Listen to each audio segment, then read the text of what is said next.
skip has done it. Danaher! Beautiful chapter it is for the Bombers.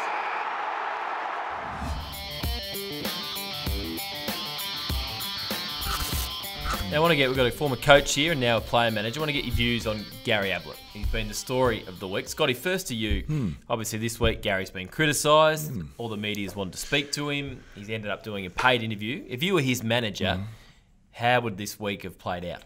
And it's interesting, I raised it with you, didn't I, during the week that we should discuss. Well, I don't understand the criticism of him doing a paid interview.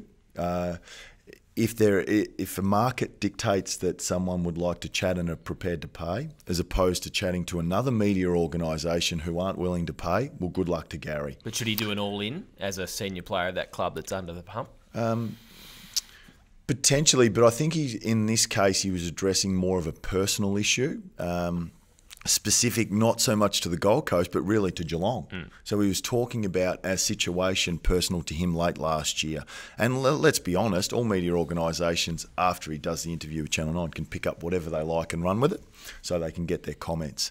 So my advice would have been get it out of the way, address it quickly and move on. There's a lot of talk about it on the back of it.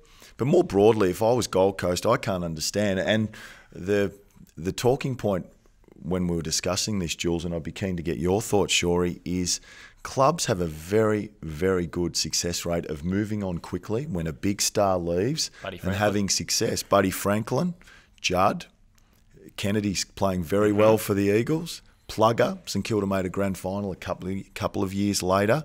Crows look okay without Dangerfield. So Gold Coast, don't show your insecurities. Should have they done it last year? Should have they let him go at the end of last year? Well, hindsight says probably. But if he wants to go this year, be a strong club and say, if that's the case, we'll work through something. Surely what Gary should do at the end of the year, he's got a year on his contract, he should rip that contract up and start again with Geelong, like Brian Lake did at the Bulldogs. Well, I think, Jules, that would be the only way that it could get done because Geelong aren't in a position to honour what Gold Coast are paying him this year. So Gary would have to make that decision firstly. And I think Gold Coast need to acknowledge that there is little chance of getting a trade done with a first, second, third round pick. It's not about that. It's very much like a Lewis or a Sam Mitchell deal. The advantage for Gold Coast, if they can see through that, is that it will free up some cap money. It also gives them a chance to continue to blood their midfield and get the cohesion going there a year early in a sense. And you move on and you show that you're a strong club and you're not going to be dependent on only one player, that we've got a talented list and we'll back them in. So if Gary would like to leave, I think the best thing they could come out and say is if Gary would like to leave, we'll support him because we feel that we've got a great group of players here that are going to take this club forward rather than look as though they're very worried that he may leave. Be strong. Shorey, how would Rodney Eade be feeling? Gary's gone to him at the end of the year. He wanted to go. And then at round 2 this year, he's saying he's not sure what he's doing next year, even though he's under contract. How would Rocket be feeling? The game's changed significantly in 10 or 20 years, right? If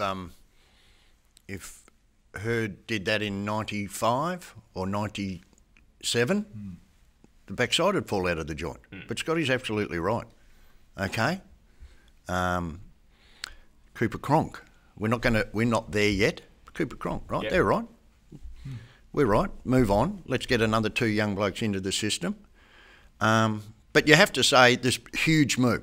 Franklin hasn't delivered a premiership, but he's been superb and he's played in 2 grand finals. This huge move, Franklin-esque, for leadership has not worked. No. And I don't know the kid. I remember him starting his first game in, I don't know, 99 or 2000 or 2000, whenever it was, playing on Mark Johnson. 02. Yeah, right? yeah.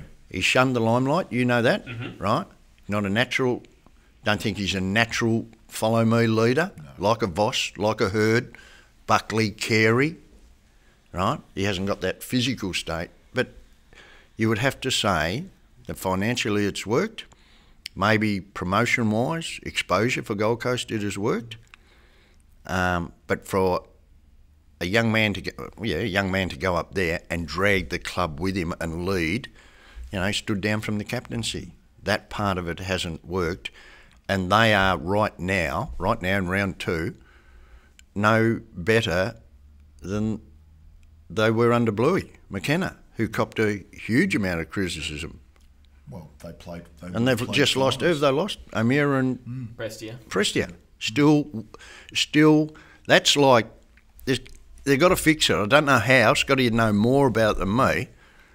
O'Meara, Prestia leave, right? The end of this year, Merritt and Heppel leave. That's exactly the same. Yeah, you're right. And well, Stephen May's out of contract this year as well. I mean, he's going to get good offers from big clubs. I mean, it's going to be hard to stay, isn't it? He's going to be tempted to go. Yeah, and it's hard for Scotty too. He gets a call from Scotty Clayton. We want to put a big offer to, I don't know who you got. You got Zaka? Yeah, you're about to sign him, aren't you now? Yeah, he's getting a 3-year. He asked me to ask you about that yesterday. 8-year deal. Right, you know, 8 year. mate, we've got a really good deal for you to go to the Gold Coast. You're going to send me where? Yeah, it's not an attractive place to play, let's be honest. Yeah. I tell you what is an attractive place to play. We saw it last week. I know we're getting off the Brisbane. You like what you saw? Oh, yeah, terrific. I reckon it's a great win by Essendon. They've got young, talls, athletic, they're mobile. And see, that's a turnaround in one pre-season. That's how quickly... Is that coaching? Is that purely coaching that's turned that around? It'd be part of it. It'd be part of people. Who is the coach? Who is the footy manager? It's not the coach, it's people. People.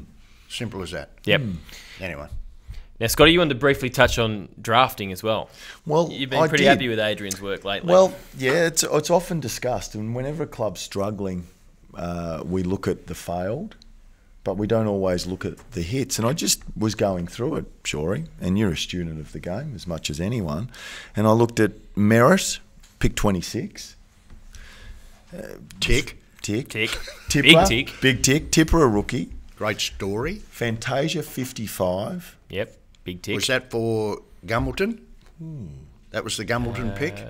What was it? Late Yeah, could have been. pick, could have been. Well, you said I was a student of the game. I know, I'm you're the just student. I'm I know. just confirming it with you, I know right? you are. Bagley and Ambrose, rookies. And Hasn't Halves done a great job with Paddy Ambrose down in the back half. Don't give Halves too much credit. He's on it. Right, okay. Gleeson, 53. Hooker, pick 54. Some good picks there, isn't there? Very good. There are good picks there. Heard a very good statement on 3AW radio. Very articulate radio station. The last 4 years... Well, he couldn't get him wrong, could he? No. There was picks taken away and had to nail them. It's brought the best out of him. Hence that recent record. Yep, no, he's done very well. Now, boys, we're running out of time. Let's get final thoughts ahead of Sunday now. Bomber fans, Carlton home game, but let's outnumber the Blue Baggers, which we should be able to do pretty easy. Like last week, Scotty, not going to be easy, but if you're going to be a top 8 side, boys, and Carlton's never an easy game, you got to win these games. Well, you do, and what we've seen from Carlton is I think they're well coached and they set up well. So they're going to have to work extremely hard to get on top of them. They need to start well and scoreboard pressure, because we look at Carlton and they're not a high-scoring team. So if you can put that scoreboard pressure on early, it'll go a long way to deciding the outcome of the game. Having kicked 100 points, Essendon have kicked 116 and 111. You'd want to try and maintain that standard. I agree with Scott entirely. He will, and the interesting point is, I spoke. Sadly, Halves and I went during the week. We went to a funeral of a great mate of ours and a great mate of Essendon, the great Merv Atkins, the statistician. And thanks to Simon, they gave him a tribute in the website. But Halves was saying this is the third week in a row we've played against Hawthorn. Yes. Yeah. He's looking at me. What does that mean? It means Fagan. I get it. Yes. The disciples. Gotcha, so they sort of know what's coming. Even though these coaches will add a little bit of their own individual flair, after being there for 10, 15 years working alongside Clarkson, you got to bring Hawthorn with you. Yeah, it's a good point. And they would have had a huge role in the way, although Clarko's head coach, they would have had input into the way Hawthorn plays. Like their DNA would be on Hawthorn, and then they've taken. They're going to be hard to break down, but Scotty's point, and that's why we like the addition of Hocking to give another element to what will transpire in the game. If the kid doesn't play with the jaw, and just say a scenario that Murphy is taken out of the game by Hocking, right? Whereas Carlton, they're going to rely so heavily on Doherty and Simpson to set up ball movement from behind, and I just think we'll probably over the course of the day have too many layers to our midfield to overcome Carlton. Yep. So I've got Essendon by a goal a quarter. 4-goal win, Scotty? I think something similar. Yeah, 5 goals to me. Shorey, sensational debut on the Friday footy panel. Scotty, we'll have him back this year, I reckon. Indeed, we will. I'm Absolutely. not going to replace Simon Madden again. No? No. You didn't replace him. It's not wasn't a replacement. Can I tell a little story before we Yep. go? Okay. 1974, St Kilda versus Essendon. Shaw starts on a half-forward flank, changing with Des Tuddenham. At three-quarter time, donuts. Hadn't touched the football, right? Tuddy, off, get off the ground.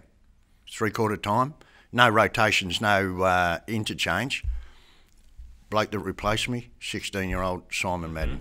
So I'm going to take my form. Yes. My form was totally responsible for One of the great careers. one of the great careers. Yeah, well, Simon should be very thankful. Thanks for having me. Selfless. Thank you, boys. And Bomber fans, hope to see you at the MCG on Sunday, and we'll see you again next week on the Friday footy panel.